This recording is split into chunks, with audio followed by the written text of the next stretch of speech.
அப்பா நம்ம ரெண்டு பேரும் சேர்ந்து ஒரு கேம் விளையாடலாமாப்பா? என்ன கேம்மா?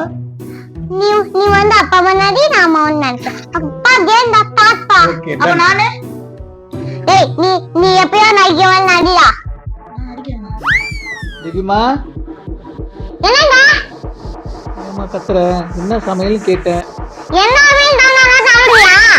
ரொம்ப டார்ச்சர் பண்றீங்க. என்ன கேள்வியா கேட்டுருக்கு. உயிரை வாங்காத. என்னால நிம்மதியா இருக்க முடியல இந்த வீட்ல. தஞ்சு வாய மூடுக்கணும் 5 நிமிஷம். நான் நிம்மதியா விடு. ஏண்டி நானாடி பேசுறேன். ஏங்க ரொம்ப நடிங்க. எப்ப பார்த்தாலும் தோறு தோறு தோறு. பாடுறா, நான் தான் பேசணுமா இவ்வளவு நேரம்? சொல்லுப்பா. இன்னைக்கு என்ன சாப்பாடு? உனக்கு எந்த தப்பு வேணும் சொல்லுப்பா, அம்மா செஞ்சுட்டேன். பிரியாணி செய்யுங்களேன். சரி செஞ்சுட்டா போச்சு. அம்மாவும் வச்சுலப்பா. அப்படியே அச்சு பிசா அப்படியே வச்சோமா?